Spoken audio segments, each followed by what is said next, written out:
ಅಂದರೆ ಎಲ್ಲಿ ಸ್ತ್ರೀಯರನ್ನ ಮಹಿಳೆಯರನ್ನ ಪೂಜಿಸ್ತಾರ ಅನ್ನೋದಕ್ಕಿಂತ ಗೌರವಿಸ್ತಾರ ಅಲ್ಲಿ ಎಲ್ಲ ಕಾರ್ಯಗಳು ಸುಗಮವಾಗಿ ಚೆನ್ನಾಗಿ ನಡೀತಾವಂತ ಇದು ನಮ್ಮ ಭಾರತೀಯ ಸಂಸ್ಕೃತಿ.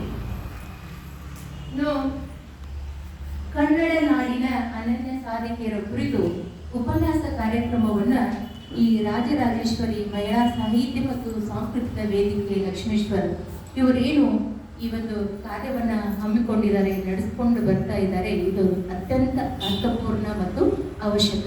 ಅದಕ್ಕಾಗಿ ಈ ವೇದಿಕೆಯ ಅಧ್ಯಕ್ಷರಾದಂಥ ಮಾತೃ ಸ್ವರೂಪಿ ಲಲಿತಾ ಕೆಲಿಬೇಣಿಯವರನ್ನ ಮತ್ತು ಕೋಶಾಧ್ಯಕ್ಷರಾದಂಥ ಶ್ರೀಮತಿ ರತ್ನಾ ಕರ್ಕಿಯವರನ್ನ ಮತ್ತು ಗೌರವ ಕಾರ್ಯದರ್ಶಿಗಳಾದಂಥ ದೇವಕ್ಕ ಕೊಳ್ಳಿವಾಡ ಅವರನ್ನ ಮತ್ತು ಉಪಾಧ್ಯಕ್ಷರಾದಂಥ ಅಶ್ವಿನಿ ಅಂಕಲ್ಕೋಟಿಯವರನ್ನ, ಸರ್ವ ಸದಸ್ಯರನ್ನ ಮತ್ತು ಎಲ್ಲರನ್ನ ನಾನು ತುಂಬ ಹೃದಯದ ಧನ್ಯವಾದಗಳನ್ನ ಅವರಿಗೆ ಅರ್ಪಿಸಲಿಕ್ಕೆ ಇಷ್ಟಪಡ್ತೀನಿ. ಇನ್ನು ಇವತ್ತಿನ ಕಾರ್ಯಕ್ರಮದ ಅಧ್ಯಕ್ಷರಾಗಿರುವಂಥ ಶ್ರೀಮತಿ ಶಕುಂತಲಾ ಅಳಗವಾಡಿಯವರೇ ಹಾಗೂ ಇವತ್ತಿನ ಕಾರ್ಯಕ್ರಮದ ಅತಿಥಿ ಸ್ಥಾನಗಳನ್ನು ಅಲಂಕರಿಸಿರುವಂಥ ಮಾತೃ ಸ್ವರೂಪಿಗಳಾದಂಥ ಶ್ರೀಮತಿ ಕಾಂಚನಮಾಲಾ ಹಸರೆಡ್ಡಿಯವರೇ, ಶ್ರೀಮತಿ ಅರುಂಧತಿ ಬಿಕ್ಕತ್ಕಟ್ಟಿಯವರೇ, ಶ್ರೀಮತಿ ಸುವರ್ಣ ಹಿರೇಮಠವರೇ ಹಾಗೂ ಇಲ್ಲಿ ನೆರೆದಿರುವಂತಹ ನನ್ನ ಎಲ್ಲ ಸಹೋದರಿಯರೇ, ಹಿರಿಯರೇ, ತಾಯಂದಿರೇ. ನಾನು ವೃತ್ತಿಯಿಂದ ಇಂಗ್ಲಿಷ್ ಭಾಷಾ ಉಪನ್ಯಾಸಕ್ಕೆ ಆಗಿದ್ರು ಕೂಡ ಇತ್ತೀಚಲಾಗೆ ನಾನು ಹೆಚ್ಚಾಗೂ ಸ್ಟೇಜ್ ಹಿಂದೆನೇ ಕೆಲಸ ಮಾಡಿದ್ದೀನಿ ಹೊರತಾಗಿ ಸ್ಟೇಜ್ ಮುಂದೆ ಕೆಲಸ ಮಾಡಕ್ಕೆ ನಾನು ಬಂದಿರೋದು. ನಾನು ಯಾವಾಗ ಒಂದು ಪ್ರಾಚಾರ್ಯ ಹುದ್ದೆಯನ್ನು ಅಲಂಕರಿಸಿದ್ನಲ್ಲ ಆವಾಗಲಿಂದ ಅಲ್ಲಿವರೆಗೂ ನನಗೆಲ್ಲ ಹಿರಿಯ ಉಪನ್ಯಾಸಕರಿದ್ರು. ಅವರು ಏನೇನು ನನಗೆ ಕೆಲಸನ ಹಂಚಿಕೆ ಮಾಡ್ತಿದ್ರು ಆ ಕೆಲಸ ಕಾರ್ಯಗಳನ್ನ ನಿರ್ವಹಿಸ್ತಾ ನಾನು ಬಂದಿದ್ದೀನಿ. ಇವತ್ತು ಮಹಿಳೆ ಎಲ್ಲಾ ರಂಗವನ್ನ ಪ್ರವೇಶ ಮಾಡಿದ್ದಾರೆ. ಎಲ್ಲಾ ರಂಗದಲ್ಲಿ ಪುರುಷನಿಗೆ ಸರಿ ಸಮಾನವಾಗಿ ದುಡಿತಾ ಇದ್ದಾರೆ. ಆ 21ನೇ ಶತಮಾನದಲ್ಲಿ ನಾವು ಇದ್ದೀವಿ. ಆದ್ರೂ ಕೂಡ ನೀವು ನೋಡ್ತೀರಿ, ಈಗ ನಿಮ್ಮ ಮನೆಯಲ್ಲಿ ಮಗಳೋ ಸೊಸೆಯೋ ಹೆರಿಗೆಗೆ ಹೋಗಿದ್ರೆ ಅಲ್ಲಿಂದ ಏನಾದ್ರು ಕಾಲ್ ಬಂದ್ರೆ ನೀವು ಏನ್ ಬಂದು ಪ್ರಶ್ನೆ ಮಾಡ್ತೀರಿ? ನೀವು ಪ್ರಶ್ನೆ ಮಾಡೋದು ಗಂಡು ಹೆಣ್ಣು ಅಂತ. ಹೆಣ್ಣು ಹುಟ್ಟಿದರೆ ಪೀಡೆ ಹುಟ್ಟಿತು ಎಂದರು. ಹೆಣ್ಣು ಹುಟ್ಟಿದರೆ ಪೀಡೆ ಹುಟ್ಟಿತು, ಗಂಡು ಹುಟ್ಟಿದರೆ ಪೇಡೆ ಹಂಚುವರು. ಹೆಣ್ಣು ಹುಟ್ಟಿದರೆ ಹುಣ್ಣು ಹುಟ್ಟಿತು ಎನ್ನುವರು, ಗಂಡು ಹುಟ್ಟಿದರೆ ಹಣ್ಣು ಬಂತು ಎನ್ನುವರು. ಹೆಣ್ಣು ಹುಟ್ಟಿದರೆ ಹೊರೆ ಆಯಿತು ಎನ್ನುವರು, ಗಂಡು ಹುಟ್ಟಿದರೆ ಹೊರೆ ಬಂದ ಎನ್ನುವರು. ಹೀಗೆ ಇವತ್ತಿಗೂ ಕೂಡ ಆ ಒಂದು ಏನಂದ್ರೆ ನಮ್ಮ ಮನೋಭಾವದಲ್ಲಿ ಏನಾಗಿಲ್ಲ, ಬದಲಾವಣೆ ಆಗಿಲ್ಲ. ಮತ್ತು ಆವತ್ತಿನಿಂದ ಇವತ್ತಿನವರೆಗೂ ಕೂಡ ಮಹಿಳೆ ದುಡಿತಾನೆ ಬಂದಿದ್ದಾಳೆ. ಸರಿ, ಎಲ್ಲಾ ರಂಗದಲ್ಲಿ, ಕೃಷಿಯಲ್ಲಿ ಇಟ್ಕೊಂಡು ಎಲ್ಲಾ ರಂಗದಲ್ಲಿ ದುಡಿತಾ ಬಂದಿದ್ದಾಳೆ. ಆವತ್ತಿನ ಕಿತ್ತೂರು ಚೆನ್ನಮ್ಮನೂ ಹೆಣ್ಣು, ಇವತ್ತಿನ ಲಕ್ಷ್ಮೀ ಹೆಬ್ಬಾಳ್ಕರ್ ಕೂಡ ಹೆಣ್ಣು, ಆವತ್ತಿನ ಒಣಗಿ ಹೋಗುವರು ಹೆಣ್ಣು, ಇವತ್ತಿನ ಸಾಲುವರ್ಗ ತಿಮ್ಮಕ್ಕಳು ಹೆಣ್ಣು. ಈಗ ಹೆಣ್ಣಿಲ್ಲದೆ ಗಂಡು ಬಂದಿದ್ದಾದರೂ ಎಲ್ಲಿಂದ? ಹೆಣ್ಣಿಲ್ಲದೆ ಗಂಡು ಬಂದಿದ್ದಾದರೂ ಎಲ್ಲಿಂದ? ಈ ಒಂದು ಆಧುನಿಕ ವಚನ ನನಗೆ ಈ ಸಂದರ್ಭದೊಳಗ ನೆನಪಾಯಿತು, ಅದಕ್ಕೆ ನಮ್ಮ ಮುಂದೆ ಹಂಚ್ಕೊಂಡಿದ್ದೀನಿ. ಆದ್ರೆ ನನ್ನ ಅಭಿಪ್ರಾಯದಲ್ಲಿ ಈ ಒಂದು ಕುಟುಂಬ, ಸಮಾಜ, ರಾಜ್ಯ, ದೇಶ, ಜಗತ್ತು ಬೆಳಿಬೇಕಂದ್ರೆ ಹೆಣ್ಣು ಮುಖ್ಯ, ಗಂಡನು ಮುಖ್ಯ. ಇಬ್ರು ಬಂಡಿಯ ಗಾಲಿಗಳಿದ್ದಂಗೆ, ಇಬ್ರು ಜೊತೆಯಾಗಿ ಹೋದ್ರೇನೆ ಅಲ್ಲಿ ಅಭಿವೃದ್ಧಿಯ ಸಾಧ್ಯ ಅಂತ. ಎರಡು ಕೂಡಿ ಮಾಡಿದರೆ ಸ್ವರ್ಗ ಸುಖ ಅನ್ನುವಂಥ ಒಂದು ತತ್ವ. ಅದರಲ್ಲಿ ನಾವು ನಂಬಿಕೆ ಇಡಬೇಕು. ಇವತ್ತು ಸ್ತ್ರೀ ತನ್ನ ಸ್ವಾತಂತ್ರ್ಯದ ಹೆಸರಿನಲ್ಲಿ ಸ್ವೇಚ್ಛಾಚಾರ ಏನ್ ನಡೆಸ್ತಾ ಇದ್ದಾರೆ, ಅದು ಸರಿಯಲ್ಲ ಅನ್ನುವಂಥ ನಂಬಿಕೆ ಇಟ್ಟೋಳು ನಾನು. ನಮ್ಮ ಭಾರತೀಯ ಸಂಸ್ಕೃತಿಯ ಮೇಲೆ ಅನನ್ಯ ಪ್ರೀತಿ, ಗೌರವ ನಾವೆಲ್ಲರೂ ಇಟ್ಕೋಬೇಕಾಗಿದೆ. ಇನ್ನು ಮಹಿಳೆಯರು, ಅದು ಕರ್ನಾಟಕದ ಕನ್ನಡ ನಾಡಿನ ಮಹಿಳೆಯರು ಅನನ್ಯ ಸಾಧನೆ ಮಾಡಿದಂತ ಮಹಿಳೆಯರು ತುಂಬಾ ಇದ್ದಾರೆ. ಅದರಲ್ಲಿ ಕೆಲವರನ್ನ ನಿಮ್ಮ ಮುಂದೆ ಪ್ರಸ್ತಾಪನೆ ಮಾಡಿ ಅವರ ನೀಟು ನಾನು ಮುಖ್ಯ ವಿಷಯಕ್ಕೆ ಬರ್ತೀನಿ. ಅದರಲ್ಲಿ ನಮ್ಮ ಲಕ್ಷ್ಮೇಶ್ವರದಲ್ಲಿನೇ ನಮ್ಮ ಏನಂದ್ರೆ ಹುಲಿಗೇರಿಯ ದೇವಸ್ಥಾನವನ್ನ, ಅದು ಸೋಮೇಶ್ವರ ದೇವಸ್ಥಾನವನ್ನ ಜೀರ್ಣೋದ್ಧಾರ ಮಾಡಿ ಅದಕ್ಕೆ ಸುಂದರವಾದ ಒಂದು ರೂಪವನ್ನು ಕೊಟ್ಟಂತಹ ಡಾಕ್ಟರ್ ಸುಧಾಮೂರ್ತಿಯವರು, ಅನನ್ಯ ಸಮಾಜ ಸೇವಕಿಯರು, ಮತ್ತೆ ಎಲ್ಲಾ ಕ್ಷೇತ್ರದಲ್ಲಿ ಅವರು ಸ್ವತಃ ಲೇಖಕಿಯರನ್ನು ಹೌದು. ಅವರು ಕನ್ನಡದವರು, ನಮ್ಮ ಇಲ್ಲೇ ಹಾವೇರಿಯ ಒಂದು ಸಿಗ್ಗಾಂವದ ಊರಿನವರು ಅಂತ ಹೇಳಲು ನಮ್ಗೆ ಹೆಮ್ಮೆ ಅನಿಸ್ತದೆ. ಆಮೇಲೆ ಕೆ ರತ್ನಾಕರ್ ಅನ್ನುವಂಥ ಮಹಿಳೆ, ಅವಳು IAS ಆಫೀಸರ್, ಅವಳು ಮೈಸೂರಿನವಳು. ಅವಳು ಈ ದೇವದಾಸಿ ಮಹಿಳೆಯರ ಪುನರ್ವಸತಿಗಾಗಿ, ಅವರ ಜೀವನದ ಬೆಳಕಿಗಾಗಿ ಹೋರಾಟ ಮಾಡಿ ಮತ್ತು ನಮ್ಮ ಎಲ್ಲ ಮಹಿಳೆಯರಿಗೆ ಮಾದರಿಯಾಗಿದ್ದಾರೆ. ಅವರ ಅಧಿಕಾರದಲ್ಲಿ ಮಹಿಳೆಯರ ಸಮಾಜದ ಉದ್ಧಾರವನ್ನ ಮಾಡ್ತಿದ್ದಾರೆ. ಹಾಗೆ ರೂಪಾ ಮೋದ್ಗಲ್ ಅಂತ ಹೇಳಿ, ಇವರು IPS ಆಫೀಸರ್.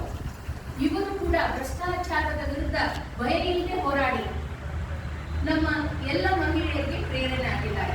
ಮತ್ತು ಇನ್ನು ಏನಂದ್ರೆ ಸಾಹಿತ್ಯ ಕ್ಷೇತ್ರದಲ್ಲಿ ಲಾಸ್ಟ್ ಇಯರ್ನೇ ಅವರಿಗೆ ಬಾನು ಮುಸ್ತಾಕ್ ಅವರು ಅಂತಾರಾಷ್ಟ್ರೀಯ ರೂಗಲ್ ಪ್ರಶಸ್ತಿಯನ್ನು ಪಡೆದರು. ಅದು ಹಾರ್ಟ್ ಲ್ಯಾಂಪ್ ಸಾಹಿತ್ಯ ಕ್ಷೇತ್ರದಲ್ಲಿ ಅತ್ಯಂತ ಉತ್ತಮವಾದ ಒಂದು ಕೃಷಿಯನ್ನು ಮಾಡ್ತಾ ಸಾಹಿತ್ಯ ಸೇವೆಯನ್ನ ಸಲ್ಲಿಸುತ್ತಿರುವಂತಹ ಹಾಸನದವರು ನಮ್ಮ ಕನ್ನಡದವರು. ಮತ್ತಿನ್ನ ಕ್ರೀಡಾ ಕ್ಷೇತ್ರದಲ್ಲಿ ಅನ್ವಿತಾ ನರೇಂದ್ರ ಗಾಲ್ ಆಟಗಾರ್ತಿಯವರು 2026ನೇ ಗಾಲ್ ಪ್ರಶಸ್ತಿಯನ್ನ ಅಂತಾರಾಷ್ಟ್ರೀಯ ಮಟ್ಟದಲ್ಲಿ ಪಡೆದುಕೊಂಡು ಕ್ರೀಡೆಯಲ್ಲಿ ಮಹಿಳೆಯರಿಗೆ ಪ್ರೇರಣೆಯಾಗಿದ್ದಾರೆ. ಇನ್ನು ನನಗೆ ಕೊಟ್ಟಿರೋ ವಿಷಯಕ್ಕೆ ಬರ್ತೀನಿ. ಒಂದು ಕೃಷಿ ಕ್ರಾಂತಿಯನ್ನೇ ಮಾಡಿದಂಥ ಮಹಿಳೆ ಅದು ಕವಿತಾ ಮಿಶ್ರಾ ಅವರು. ಇವರು ಮೂಲತಃ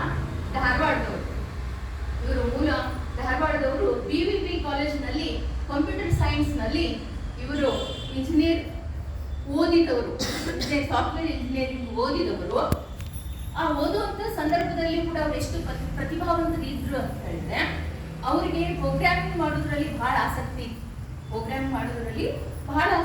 ಅವರು ಇಂಟರ್ನೆಟ್ ಪ್ರೋಟೋಕಾಲ್ ಅನ್ನುವಂಥ ವಿಷಯದ ಮೇಲೆ ಪ್ರೋಗ್ರಾಮಿಂಗ್ ಮಾಡಿ ಅದನ್ನು ಬರೆದಿದ್ರು. ಅದ್ರ ಮೇಲೆ ಅವರಿಗೆ 90 ಮಾರ್ಕ್ಸ್ ಬಂದಿತ್ತು. ಆವಾಗ ಯೂನಿವರ್ಸಿಟಿ ಇವ್ಯಾಲ್ಯೂಯೇಷನ್ ಬೋರ್ಡ್ ಅವರು ಅದನ್ನು ಕ್ವಶನ್ ಮಾಡಿದ್ರು, ಇವರಿಗೆ ಯಾವ ಬೇಸಿಸ್ ಮೇಲೆ ಇಷ್ಟು ಮಾರ್ಕ್ಸ್ ಅನ್ನ ಕೊಟ್ರಿ ಅಂತ. ಆ ಟೀಮ್ನವರು ವಿಸಿಟ್ ಮಾಡಿದ್ರು, ಕಾಲೇಜ್ಗೆ ವಿಸಿಟ್ ಮಾಡಿ ಅವ್ರ ಮುಂದೆನೆ ಅವರಿಗೆ ಆ ವಿಷಯನ್ನ ವಿವರಿಸಿ ಬರೆಯೋದಕ್ಕೆ ಮತ್ತೊಂದು ಸತ್ತ ಹೇಳ್ತಾರೆ. ಆವಾಗ ಕೂಡ ಅವರು ವಿವರಿಸಿ ಬರೀತಾರಲ್ಲ, ಅವಾಗ 93 ಅಂಕಗಳು ಕೊಡ್ತಾರೆ ಆ ಒಂದು ಟೀಮ್ನವರು. ಅಷ್ಟು ಪ್ರತಿಭಾವಂತ ವಿದ್ಯಾರ್ಥಿನಿಯಾಗಿದ್ರು ಕವಿತಾ ಮಿಶ್ರಾ ಅವರು. ಇನ್ನೇನು ಕನಸ್ಕಾಂತ ಸಾಫ್ಟ್ವೇರ್ ಇಂಜಿನಿಯರ್ ಆಗಿ ಹಾರಬೇಕು ಅಂತಿದ್ರು. ಆ ಸಂದರ್ಭದಲ್ಲಿ ಅವ್ರ ತಂದೆ ತಾಯಿ ಏನ್ ಮಾಡ್ತಾರೆ, ಅವರಿಗೆ ಮದುವೆ ಮಾಡ್ತಾರೆ. ಆವಾಗೆಲ್ಲ ಈಗ 34 ವರ್ಷದ ಹಿಂದೆ ಅಂದ್ರೆ ಈಗಿನ ಏನಂದ್ರೆ ಮಹಿಳೆಯರ ರಂಗ ಆವಾಗಿನ ಇರಲಿಲ್ಲ. ತಂದೆ ತಾಯಿ ಹೇಳಿದಂಗ ತಲೆ ಬಾಗುವಂತ ಗುಣ ಇತ್ತು. ತಂದೆ ತಾಯಿ ಹೇಳಿದಂಗ ಮದುವೆ ಮಾಡ್ಕೊಂಡು ಅವ್ರು ಹೋಗ್ತಾರ. ಅವ್ರು ಮದುವೆ ಮಾಡಿ ಕೊಟ್ಟದ್ದು ಎಲ್ಲಿ ಅಂತಂದ್ರೆ ರಾಯಚೂರು ಜಿಲ್ಲೆಯ ಮಾನ್ವಿ ತಾಲೂಕಿನ ಕವಿತಾಳ ಅನ್ನುವಂತ ಒಂದು ಸಣ್ಣ ಗ್ರಾಮಕ್ಕೆ, ಹಳ್ಳಿಗೆ ಅವರನ್ನ ಮದುವೆ ಮಾಡಿಕೊಡ್ತಾರೆ. ಇವ್ರಾದ್ರೆ ಆ ಕನಸಿತ್ತು, ಏನೋ ಅಲ್ಲಿ ಹೋದಾದ್ರು ನಾವು ಸಾಫ್ಟ್ವೇರ್ ಇಂಜಿನಿಯರ್ ಏನೋ ಕ್ಯಾಂಪಸ್ ಸಿಲೆಕ್ಷನ್ ಇದಕ್ಕೆ ಬಂದಾಗ ಮೊದಲೇ ಇವ್ರಿಗೆ ಅಪ್ಲಿಕೇಶನ್ ಎಲ್ಲ ಅಪ್ಲೈ ಮಾಡಿದ್ರೆ ಕಂಪ್ನಿಗೆ. ಇವ್ರಿಗೆ ಆರ್ಡರ್ ಬಂದಿತ್ತು. ಗಂಡನ ಮನೆಯೊಳಗಿದ್ರು. ಗಂಡನ ಮನೆ ಅಂತಂದ್ರೆ ತುಂಬ ಕುಟುಂಬ, ವಿಭಕ್ತ ಕುಟುಂಬಕ್ಕೆ ಇವ್ರು ತುಂಬ ಕುಟುಂಬಕ್ಕೆ ಸೊಸೆಯಾಗಿ ಹೋಗಿದ್ರು. ಅವಾಗ ಅವರಿಗೆ ನೌಕರಿ ಆರ್ಡರ್, ಸಾಫ್ಟ್ವೇರ್ ಇಂಜಿನಿಯರ್ ಕಂಪ್ನಿಯಿಂದ ಆರ್ಡರ್ ಬಂದಿತ್ತು. ಖುಷಿಯಿಂದ ಹಾಲ್ನಾಗ ಎಲ್ಲರೂ ಕೊಟ್ಟಿದ್ರು. ಅವ್ರಿಗೆ ಅದು ಪ್ರಜ್ಞೆನೇ ಇಲ್ಲ. ಅವಾಗೆಲ್ಲ ಹೆಂಗಿತ್ತಂದ್ರೆ ಹಾಲ್ನಾಗ ಹಿರಿಯರೆಲ್ಲ ಬಂದ್ರೆ ಇವರು ಹೊರಗಡೆ ಬರಬಾರ್ದು, ಮಾಡಬಾರ್ದು ಅನ್ನುವಂಥ ಕಟ್ಟಳೆಗಳು ಇದ್ವು. ಅವಾಗ ಇವರಿಗೆ ಆ ಯಾವ ಪ್ರಜ್ಞೆ ಇಲ್ಲದನ್ನ ಓಡೋಡಿ ಹೋಗಿ ಅವ್ರ ಗಂಡಗ ಏನ್ ಮಾಡ್ತಾರ, ಆ ಆರ್ಡರ್ ಅನ್ನು ತೋರಿಸ್ತಾರೆ. ಆರ್ಡರ್ ತೋರಿಸಿದ ಕೂಡಲೇ ಅವ್ರು ಸುತ್ತಮುತ್ತ ನೋಡ್ತಾರ. ಅವರು ಆ ಸಂದರ್ಭದೊಳಗ ಹಿರಿಯರಿಗೆ ಅವರು ಗೌರವ ಕೊಡುವಂಥವ್ರು. ಉಮಾಶಂಕರ್ ಮಿಶ್ರಾ ಅವ್ರ ಪತಿಯವರು. ಅದಕ್ಕೆ ಅವ್ರೇನ್ ಮಾಡ್ತಾರ, ತಗೊಂಡು ತಂದ್ರೆ ಹಾಕ್ಬಿಡ್ತಾರೆ. ಆ ಒಂದು ಅವ್ರ ನೌಕರಿದೇನ ಆರ್ಡರ್ ಬಂದಿರ್ತಾರಲ್ಲ ಅದನ್ನ ಹಾಕಿ ಹೇಳ್ತಾರ, ಈ ಊರೊಳಗ ಈ ಮನೆಯೊಳಗ ಹೆಣ್ಮಕ್ಳು ಹೊರಗೆ ಹೋಗಿ ದುಡಿಯುವಂಥದ್ದು ಏನಿಲ್ಲ, ಅವಕಾಶ ಇಲ್ಲ. ಏನಿದ್ರು ಈ ಕುಟುಂಬದೊಳಗ ಏನಾದ್ರು ನೀವು ಮಾಡೋದಿದ್ರ ಮತ್ತೇನ್ ಹೇಳ್ತಾರ, ಮನೆ ಎಲ್ಲ ಹಿರಿಯರ ಮುಂದೆ ಎಲ್ಲ ಆಮೇಲೆ ಕರ್ಕೊಂಡು ಹೋಗಿರ್ತಾರ, ನಿಮ್ಗಷ್ಟು ನಾನು ದುಡಿಯುವಂತಿಲ್ಲ ಇರೋದಾಗ್ತದೆ,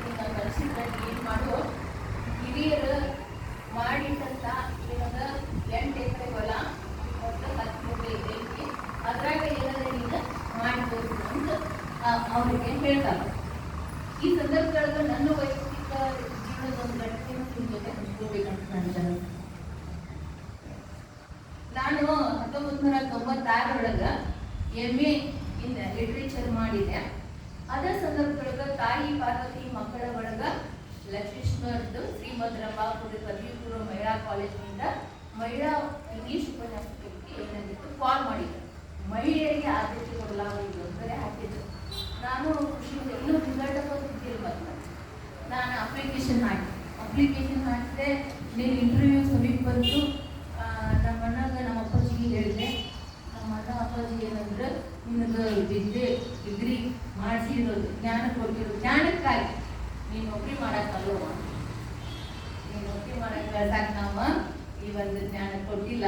ನೀನು ಆ ಜ್ಞಾನದಿಂದ ಜೀವನವನ್ನು ಸುಂದರವಾಗಿ ನಡೆಸಲಿ, ಕುಟುಂಬವನ್ನು ನಡೆಸಲಿ ಜ್ಞಾನ ಕೊಟ್ಟೆ ಹೊರತಾಗಿ ಅಲ್ಲ ಅಂತ ಹೇಳಿದ್ರು. ಆಮೇಲೆ ನನಗಿಂತ ಮೊದಲು ಮದುವೆ ಆಗಿದ್ದ ಅವ್ರನ್ನ ನಮ್ಮ ಮಾವಂದಿರ ನೌಕರಿ ಕಳಿಸಲೇ ಇಲ್ಲ. ನಮ್ಮ ದೊಡ್ಡಕ್ಕಂತೂ ನೌಕರಿ ಬಂದಿತ್ತು, ಅಲ್ಲೇ ಹುಕ್ಕೇರಿಗೆ ಆರ್ಡರ್ ಬಂದಿತ್ತು, ಕಳಿಸಿಲ್ಲ. ಅದನ್ನು ನೋಡಿದಂತ ನಾನು ಕೊನೆಯವಳು. ನನಗೆ 2 ಮಂದಿ ಸಹೋದರರು, ನಾವು 3 ಮಂದಿ ಸಹೋದರಿಯರು. ನನ್ನ ಕೊನೆಯವಳು. ನಾನು ಹಠ ಹಿಡಿದೆ. ನಾನು ಎಷ್ಟು 2 ದಿವಸ ಉಪವಾಸ ಮಾಡಿದ್ದೆ ನಾನು ಇಲ್ಲಿ ಇಂಟರ್ವ್ಯೂಗೆ ಬರ್ಬೇಕಂತ. ಅದಕ್ಕೆ ನನ್ನ ಕೊನೆ ಮಗಳ ಜಾತಿ ಪ್ರೀತಿನೂ ಇತ್ತು. ನನ್ನ ಹಠಕ್ಕೆ ನನ್ನ ಬ್ರದರ್ಸು ಮತ್ತು ನನ್ನ ತಂದೆ ಏನು ಮಾಡಿದ್ರು, ಇಂಟರ್ವ್ಯೂ ಕರ್ಕೊಂಡು ಬಂದರು. ಇಲ್ಲಿ 15 ಮಂದಿ ಇಂಟರ್ವ್ಯೂ ಬಂದಿದ್ರು. ಪಾರ್ವತಿ ಮಕ್ಕಳ ಒಳಗ ನನ್ನ ಆಯ್ಕೆ ಮಾಡಿ ಹಾಕ್ಕೊಂಡು ನಾನು ಬೆಳಗಾವಿ ಜಿಲ್ಲೆಯದವಳು, ಆದರೂ ಗದಗ ಜಿಲ್ಲೆಯದವಳು, ಲಕ್ಷ್ಮೇಶ್ವರದವಳನ್ನೇ ಆಗಿಬಿಟ್ಟೆ ನಾನು. ಸೊ ಇದು ನನ್ನ ನೌಕರಿಗಾಗಿ ನಾನು ಮಾಡಿದಂಥ ಹೋರಾಟ ಏನಿರ್ತದೆ ಹಂಚ್ಕೊಳ್ಳೋದು. ಯಾಕಂದ್ರೆ ಇವಾಗ ಇವಳದು ನೌಕರಿ ಕವಿತಾ ಮಿಶ್ರಾ ಅವ್ರದ್ದು ವಿಚಾರ ಬಂತಲ್ಲ, ಆವಾಗ ನಿಮ್ಗೆ ಇದನ್ನ ಹಂಚ್ಕೋಬೇಕಂತ ನನಗೆ ಅನಿಸ್ತು. ಆಮೇಲೆ ಇವ್ರು ಏನು ಮಾಡ್ತಾರೆ, ಕವಿತಾ ವಿಷಯಕ್ಕೆ ಬರೋಣ. ಕವಿತಾ ಅವರು ಏನು ಮಾಡ್ತಾರೆ, ತಮ್ಮ ಮಗಿನ ಕರ್ಕೊಂಡು ಹೊಲ ನೋಡಕ್ಕೆ ಹೋಗ್ತಾರೆ. ಹೊಲ ನೋಡಕ್ಕೆ ಹೋಗ್ತಾರೆ. ಹೊಲ ನೋಡಿರೋ ದುಡ್ಡ ಎಲ್ಲ ಕಲ್ಲು ಹೋಗಿ ಆದರೂ ಒಳಗೊಂದು ಕಿಚ್ಚಿಕೊಡ್ತವ್ರು. ಹೊರಗೆ ಒಂದು ಕಿಚ್ಚಿಕೊಟ್ಟು ಏನಾದರೂ ಮಾಡಿಕೊಡ್ಬೇಕು ಅಂತ ಹೆಣ್ಮಕ್ಳು ಏನು ಊಟ ಬಿಡಾಗಿಲ್ಲ. ನಮ್ಗೆ ಉದಾಹರಣೆ, ನಮಗೆ ಮಹಾಭಾರತ ದ್ರೌಪದಿ ಹಿಡಿದಂಥ ಛಲವನ್ನ ಬಿಡಂಗಿಲ್ಲ. ಅವ್ರಿಗೆ ಇದು ಏನು ಮಾಡಿದ್ರು, ಆ ಭೂಮಿಯನ್ನ ಸಮತಟ್ಟವಾಗಿ ಸರಿಯಾಗಿ ಮಾಡೋದಕ್ಕನ್ನ 6 ವರ್ಷ ಆಮೇಲೆ 2 ಬೋರ್ ಹಾಕುವವರೆಗೂ ಅವ್ರ ಗಂಡ ಏನು ಮಾಡಿದ್ರು, ಅವ್ರಿಗೆ ಜೊತೆಯಾಗಿ ನಿಂತ್ಕೊಂಡು 2 ಬೋರ್ ಹಾಕಿದ್ರು ನೀರು ಬೀಳಿಲ್ಲ, ನೀರು ಬರಲಿಲ್ಲ. ಅದಕ್ಕೆ ಅವ್ರೇನಂದ್ರು, ನಮ್ಗೆ ಬೇಡ, ನನ್ನ ಕಡೆ ಇದಕ್ಕೆ ರೊಕ್ಕ ಇಲ್ಲ, ಇನ್ನೇನು ಬೋರ್ ಹಾಕೋದು. ಹಾಗಾಗಿ ರಾಯಚೂರು ಜಿಲ್ಲೆ ಅಂದ್ರೆ ನಿಮ್ಗೆ ಗೊತ್ತೈತಲ್ರಿ ಹೆಂಗಂತ. ಎಲ್ಲಿಯವರು ಇವರು ಧಾರವಾಡ ಜಿಲ್ಲೆ ತಂಪಾದ ಪ್ರದೇಶದಿಂದ ಅಲ್ಲಿಗೆ ಹೋದಂಥವ್ರು ಕವಿತಾ ಅವರು. ಅದಕ್ಕೆ ಅವ್ರ ಗಂಡ ಹಿಂಗೆ ಸರ್ಕೊಂಡ್ರು. ಅವಾಗ ಇವ್ರು ಏನು ಮಾಡಿದ್ರು, ಮದುವೆಯೊಳಗೆ ಅವ್ರ ತಾಯಿ ಜೊತೆ ಹಠ ಮಾಡಿ ಏನು ಮಾಡಿದ್ರು, ಸಾಕಷ್ಟು ಬಂಗಾರ ಆಭರಣಗಳನ್ನ ಮಾಡಿಸ್ಕೊಂಡಿದ್ರು.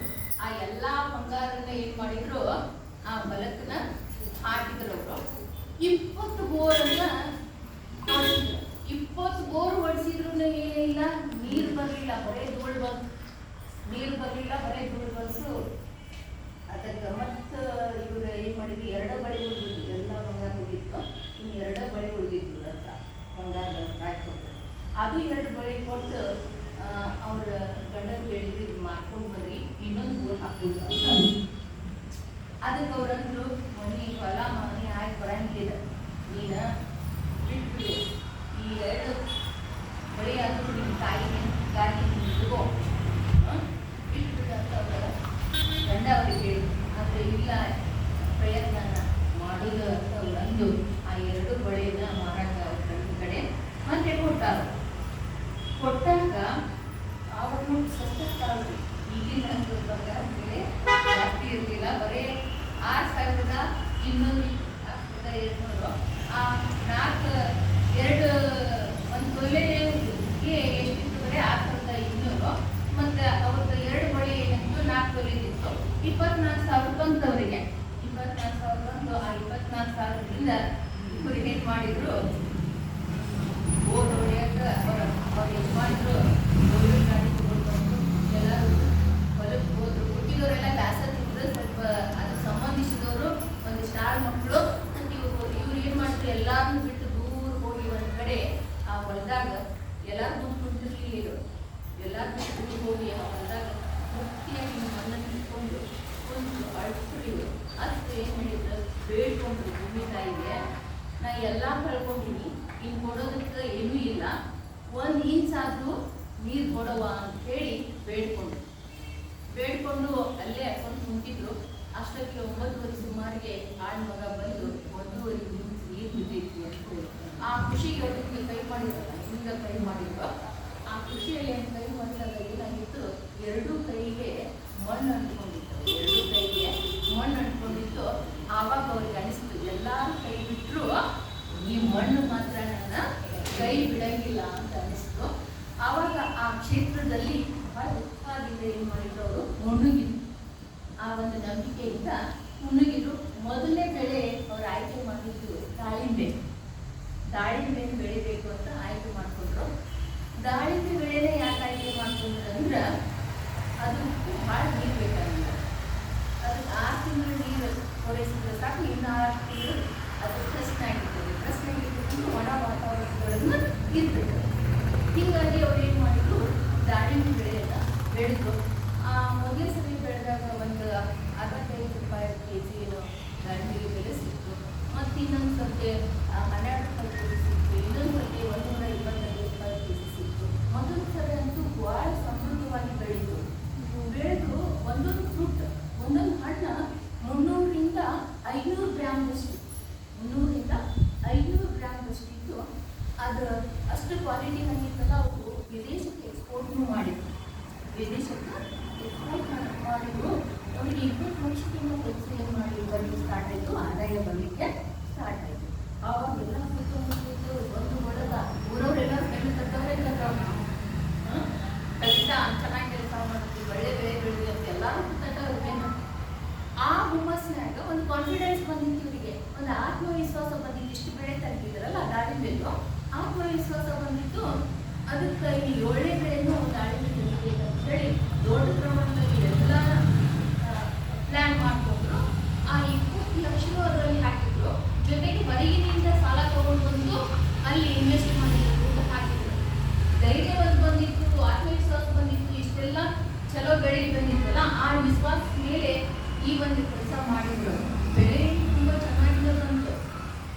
ಒಂದೊಂದು ಗಿಡಕ್ಕೆ ಏನ್ರಿ 300ರಿಂದ 500 ಕಾಯಿ. ಅದನ್ನ ನೋಡಿದಂಥವ್ರು ಬೈಯರ್ಸ್ ಅಡ್ವಾನ್ಸ್ ದುಡ್ಡು ಕೊಟ್ಟು ಅದನ್ನ ಕೊಂಡ್ಕೊಳ್ಳೋದಕ್ಕೆ ಅಡ್ವಾನ್ಸ್ ದುಡ್ಡು ಕೊಟ್ಟರು. ಎಲ್ಲ ಚಂದ ನಡೆದಿತ್ತು. ನಿಮಗೂ ಗೊತ್ತದಲ್ಲಿ ಅಕ್ಟೋಬರ್ 2009 ಮಂತ್ರಾಲಯ ಮುಗಿದ್ಬಿಟ್ಟು ಎಲ್ಲ ಟಿವಿಯೊಳಗೆ ನೀವೆಲ್ಲ ನೋಡಿರ್ಬೇಕು. ಮಂತ್ರಾಲಯ ಮುಗಿದ್ಬಿಟ್ಟಿತ್ತು. ಮಂತ್ರಾಲಯದ ಹತ್ರನೇ ಇತ್ತು ಈ ಒಂದು ಜಮೀನು.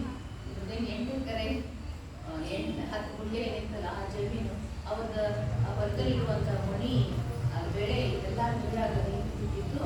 ಜೊತೆಗೆ ಸಾಕಿದ ಕರುಗಳಿಗೆಲ್ಲ ಕೊಳ್ಳ ಬಿಟ್ಟಿತ್ತು. ಕೋಳಿಗಳು ಕುರಿಗಳು ಎಲ್ಲ ನೀರಾಗ ತೇಗಿಬಿಟ್ಟಿತ್ತು. ಇನ್ನೊಂದು ದಿವಸ ಹೆಚ್ಚಿಗೆ ಮಳೆ ಆಗಿದ್ರೆ ಇವರು ಕೂಡ ಹೋಗ್ತಿದ್ರು.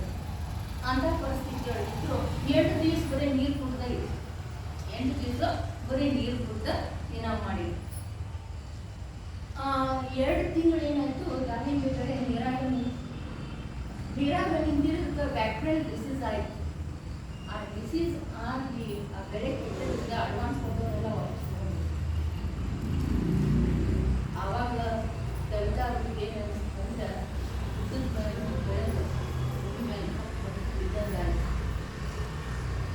ಮತ್ತು ಏನಂದರೆ ತಾಯಿಗಳಿಗೆ ಇರಬೇಕು ಅನ್ನೋದು ಸರ್ಕಾರ ತಾಯಿಯವರು ಸಾಕ್ಷಿ ಆಗ್ತಾರೆ. ಯಾವಾಗ ಈಗ ಅವರು ಕಬ್ಬು ಮಾಡೋದು ಆಗ್ತಾರಲ್ಲ, ಅವಾಗ ಇವ್ರು ಏನು ಮಾಡ್ತಾರೆ, ತಾಯಿ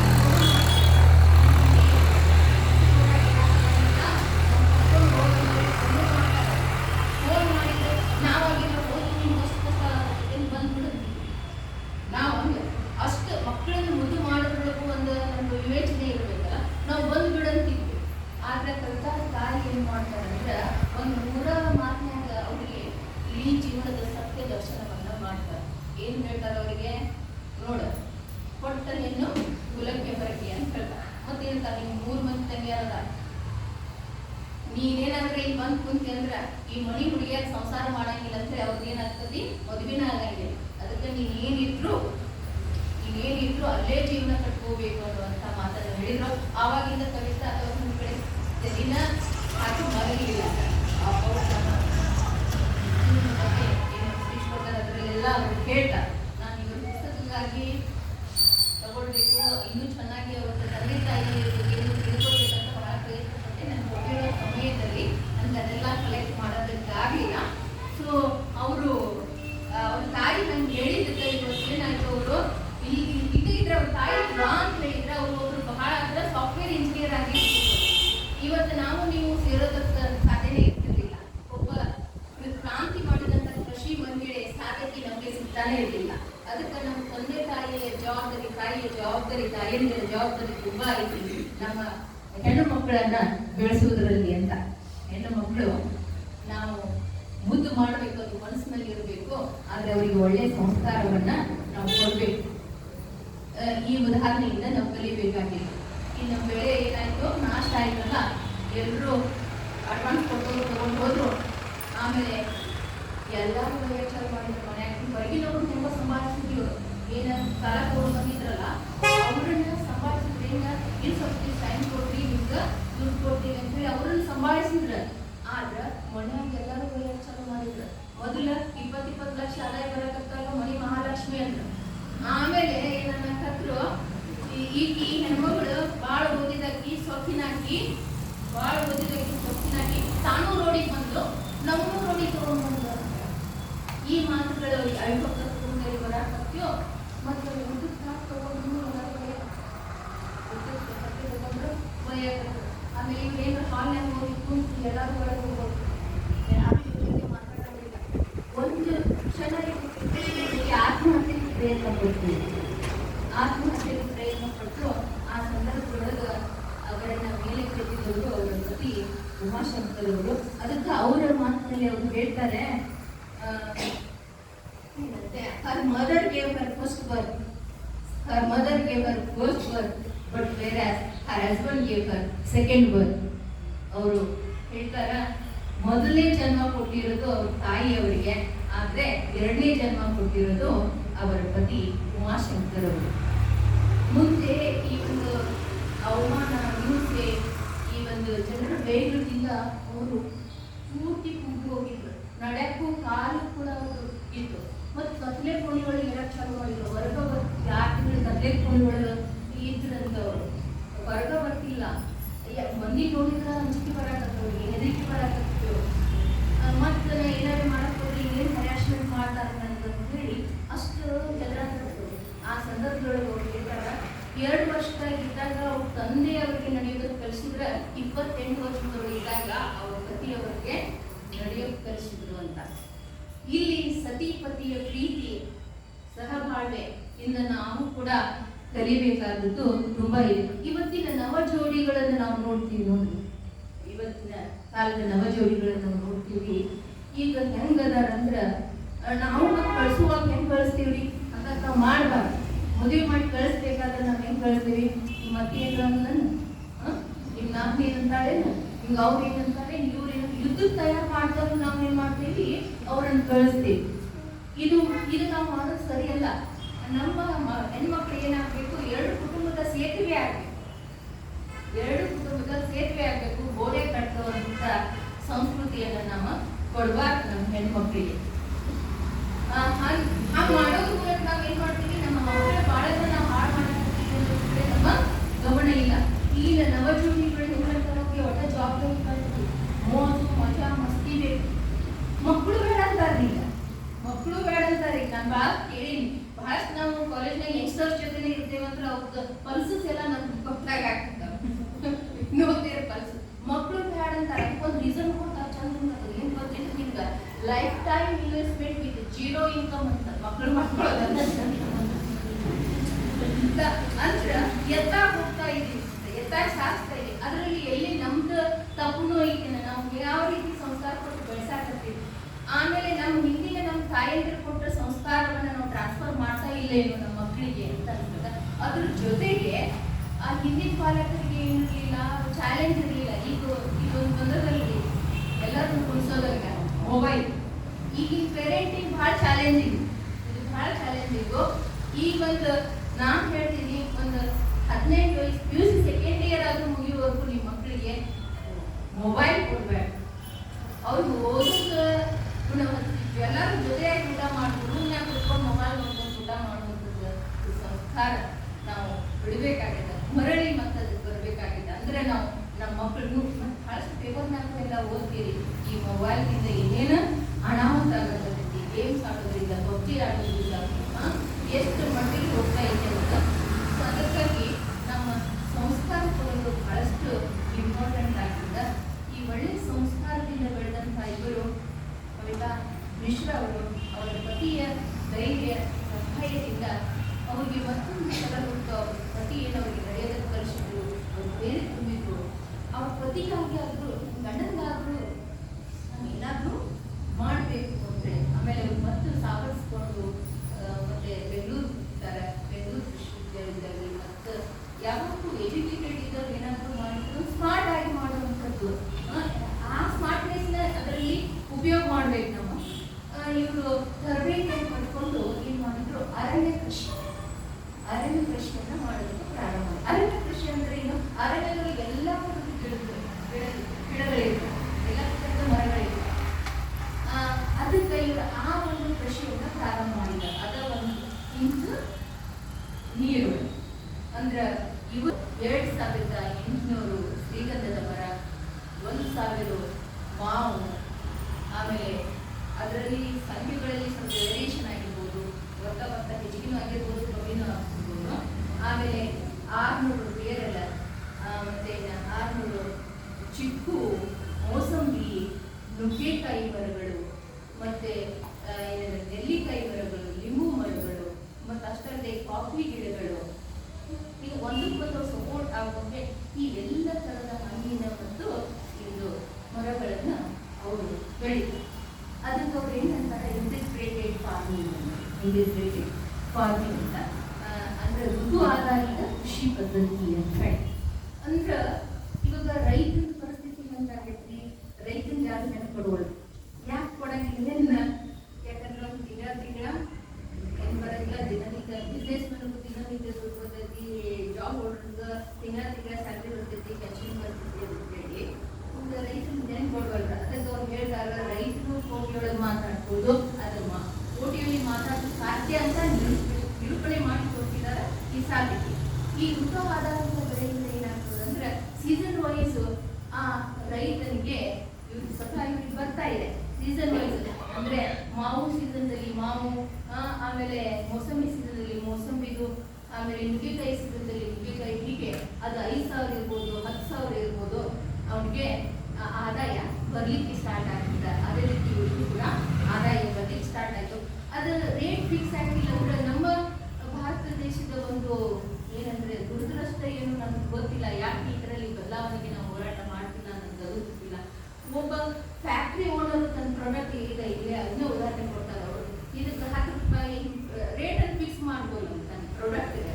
ಆದರೆ ಒಬ್ಬ ರೈತನಿಗೆ ತನ್ನ ಬೆಳೆಗೆ ಏನ್ ಮಾಡಕ್ ಸಾಧ್ಯ, ರೇಟ್ ಹಾಕ್ಲಿಕ್ಕೆ ಅವನಿಗೆಲ್ಲ ಅಧಿಕಾರ ಇಲ್ಲ. ಅದಕ್ಕೆ ಅದನ್ನ ಹೇಳಕ್ ಕೊಡೋದಕ್ಕಿಂತ ಹಿಂಗ ಋತು ಆಧಾರಿತ ಬೆಳೆಗಳನ್ನು ಬೆಳೆಯೋದ್ರಿಂದ ಏನಾಗ್ತದ, ಆದಾಯ ಬರ್ತಾ ಹೋಗ್ತದ, ಒಂದು ಕುಟುಂಬ ನಿರ್ವಹಣೆಗೆ ಸಹಾಯ ಆಗ್ತದ. ಅವ್ರು ಹೇಳ್ತಾರ short term, mid term and long term ಅಂತ ಹೇಳಿ. ಈ ರೀತಿ ಪ್ಲಾನ್ ಇಂದ ಸ್ಮಾರ್ಟ್ ಆಗಿ ಎಜುಕೇಟೆಡ್ ಇದ್ದವರು ಕೃಷಿಗೆ ಬಂದ್ರೆ ಈ ರೀತಿ ತರಬೇತಿ ತಗೊಂಡು ಈ ರೀತಿ ಮಾಡ್ಬೋದು ಅಂತ ನಿರೂಪಿಸಿ ತೋರಿಸಿದ್ದಾರೆ ಅವರು. ಇದು ಶಾರ್ಟ್ ಟರ್ಮ್ ಅಂದ್ರೆ ಈ ಒಂದು ಸೀಸನ್ ವೈಸ್ ಏನೋ ಕ್ರಾಪ್ ಬರ್ತೈತಿ, ಇದರಿಂದ ಮಿಡ್ ಟರ್ಮ್ ಅಂದ್ರೆ ಇವ್ರ ಜೊತೆಗೆ ಅವ್ರು ಏನ್ ಮಾಡಿದ್ದಾರೆ, ಕೋಳಿ ಸಾಕಾಣಿಕೆ, ಕುರಿ ಸಾಕಾಣಿಕೆ, ಪಶುಸಂಗೋಪನೆ, ಜೇನು ಸಾಕಾಣಿಕೆ ಇದೆಲ್ಲರೂ ಮಾಡಿದ್ದಾರೆ. ಇವೆಲ್ಲ ಕೃಷಿಗೆ ಪೂರಕವಾಗಿರ್ಬೋದು ಅಂತ ಹೇಳಿದ್ರೆ ಅವರು ಕೆಮಿಕಲ್ ಬೇಸ್ಡ್ ಕೃಷಿಯನ್ನು ಬಿಟ್ಟು ಸಾವಯವ ಕೃಷಿಯನ್ನು ಉಪಯೋಗಿಸಿ ತಾವೇ ಗೊಬ್ಬರವನ್ನು ತಯಾರು ಮಾಡಿ ಜೀವಾಮೃತ ಮಾಡಿ ಆ ಗೊಬ್ಬರವನ್ನು ಉಪಯೋಗಿಸಿ ಮತ್ತು ಕೃಷಿ ವೆಚ್ಚವನ್ನು ನಾವು ಕಡಿಮೆ ಮಾಡಬಹುದು ಈ ಮೂಲಕ. ಅದನ್ನು ನಿರೂಪಿಸಿ ತೋರಿಸಿದ್ದಾರೆ. ಸಾಧ್ಯ ಆದ್ರೆ ಕವಿತಾಳಿಗೆ ಒಂದ್ಸತಿ ವಿಸಿಟ್ ಮಾಡಬೇಕು, ಎಲ್ಲರೂ ಸೇರಿ ಹೋಗೋಣ, ನೋಡಿ ಬರೋಣ. ಸೊ ಹಿಂಗೆ ಅವರು ಆ ಗೊಬ್ಬರವನ್ನ ತಮ್ಮ ತೋಟಕ್ಕೆ, ತಮ್ಮ ಫಾರ್ಮ್ ಬಳಸ್ತಾರೆ. ಆಮೇಲೆ ಆ ಒಂದು ಇದರಿಂದ ಏನಾಗ್ತದ ಆದಾಯ ಬರ್ತದೆ ಮೆಟ್ಟರು. ಇನ್ನು ಲಾಂಗ್ ಟರ್ಮ್ ಹೇಳ್ತಾರೆ, ಒಬ್ಬ ಇಂಜಿನಿಯರ್ ಕೋಟಿಯಲ್ಲಿ ಮಾತಾಡ್ಬೋದು, ಒಬ್ಬರ ಡಾಕ್ಟರ್ ಕೋಟಿಯಲ್ಲಿ ಮಾತಾಡ್ಬೋದು, ಬಿಸ್ನೆಸ್ ಮ್ಯಾನ್ ಕೋಟಿಯಲ್ಲಿ ಮಾತಾಡ್ಬೋದು. ರೈತ ಯಾಕೆ ಕೋಟಿಯಲ್ಲಿ ಮಾತಾಡಲಿಕ್ಕೆ ಸಾಧ್ಯ ಇಲ್ಲ? ರೈತನ ನೋಡುವಂತ ದೃಷ್ಟಿಕೋನ ಬದಲಾಗಬೇಕು ಅನ್ನುವಂಥ ಮಾತನ್ನ, ರೈತನ ಜೀವನ ಬದಲಾವಣೆ ಆಗ್ಬೇಕು ಅನ್ನುವಂಥ ಮಾದರಿಯಾಗಿ ಇವರು ಯಾಕೆ ಹೇಳ್ತಾರೆ ಅಂದ್ರೆ, ಅವ್ನಿಗೆ ಹೆಂಗೆ ಕೋಟಿಯೊಳಗೆ ಮಾತಾಡ್ಬೋದು ಅಂತ ಹೇಳಿದ್ರೆ, ಈ ಶ್ರೀಗಂಧ ಮರಗಳನ್ನೇನು ನೆಟ್ಟಿದಾರಲ್ಲ, ಆ ಶ್ರೀಗಂಧ ಮರ ಅವು 15-20 ವರ್ಷಕ್ಕೆ ಮತ್ತೆ ಇಡೀ, ನನಗೂ ಅವ್ರ ಬಗ್ಗೆ ಅಧ್ಯಯನ ಮಾಡ್ತಾರೆ ಅಂತ ತಿಳ್ಕೊಂಡಿದ್ದೆ. ಇಡೀ ಮರ ಶ್ರೀಗಂಧ ವ್ಯಾಲ್ಯೂ ಇಲ್ಲ. ಅದರ ಏನು ಭೂಮಿಯಿಂದ ಒಂದು ಫುಟ್ ಮೇಲೆ ಏನಿರ್ತದಲ್ಲ, ಹಾರ್ಟ್ ವುಡ್ ಅಂತಾರೆ. ಆ ಹಾರ್ಟ್ ವುಡ್ ಇರುವಂತ ಆಯಿಲ್ ಕಂಟೆಂಟ್ ಮೇಲೆ ಅದ್ರಲ್ಲಿ ಏನಾಗ್ತದೆ, ರೇಟ್ ಡಿಸೈಡ್ ಆಗ್ತದೆ.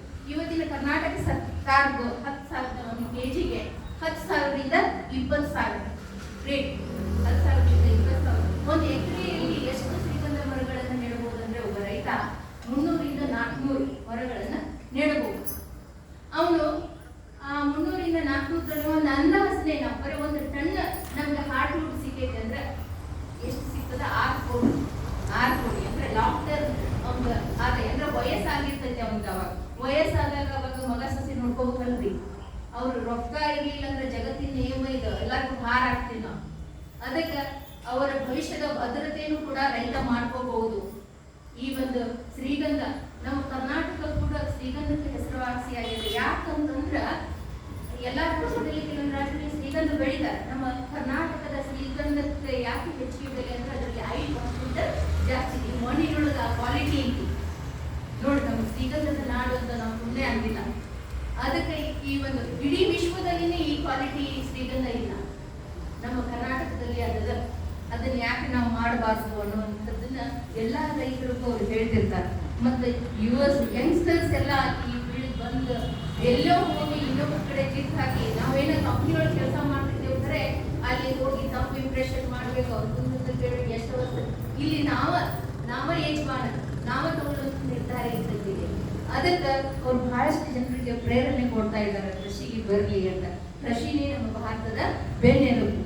ರೈತನ ಬೆನ್ನು ಗಟ್ಟಿ ಆದ್ರೆ ದೇಶ ಗಟ್ಟಿಯಾಗಿ ನಿಲ್ಲೋದಕ್ಕೆ ಸಾಧ್ಯ. ಸೊ ಹೀಗೆ ಲಾಂಗ್ ಟರ್ಮ್ ಇನ್ವೆಸ್ಟ್ಮೆಂಟ್ ಮಾಡಿದ್ರೆ ರೈತ ಕೂಡ ಸುಭದ್ರವಾದಂತಹ ಭವಿಷ್ಯವನ್ನ ಕಟ್ಕೋಬಹುದು ಅಂತ ತೋರಿಸಿದ್ರು. ಹಿಂಗ ಸರಿಯಾಗಿ ಚಂದಾಗಿ ಜೀವನ ಹೊಂದಿರ್ಬೇಕಾದ್ರೆ ಮಗಳು ಬರ್ತಾಳ.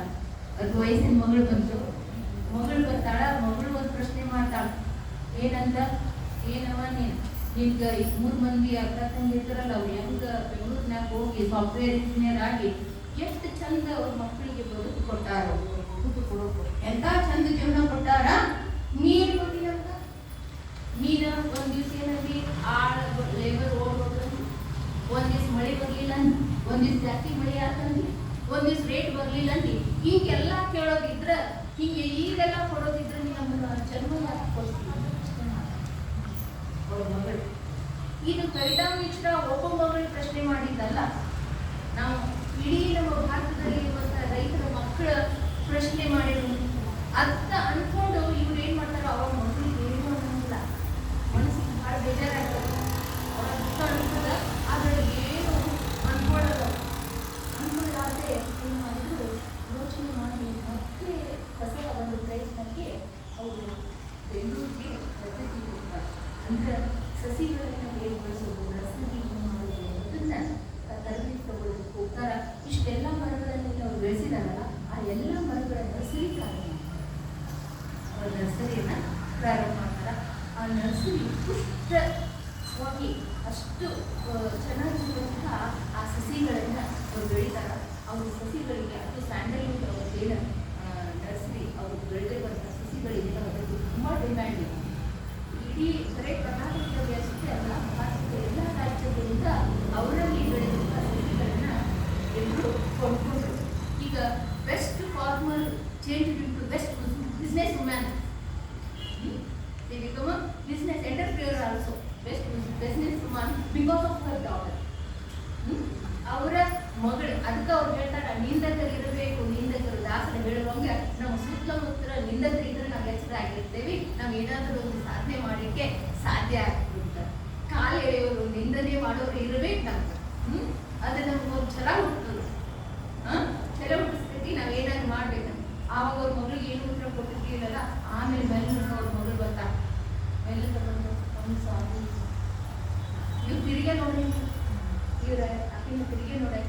ಆಮೇಲೆ ಇನ್ನೊಂದು ಬಂದು ಕೈ ಹಿಡ್ಕೊಂಡು ಮಮ್ಮಿ ಸಾರಿ ನೀನು ನನ್ನ 10 ಎಕರೆ ಜಮೀನು ಇರೋಂಗ ಮದುವೆ ಮಾಡಿಕೊಡು, ನಾನು ನಿಮಗೆ ಕೆಲಸ ಸಾಧನೆ ಮಾಡಿ ತೋರಿಸ್ತೀನಿ ಅಂತ ಅಂತಾಳು.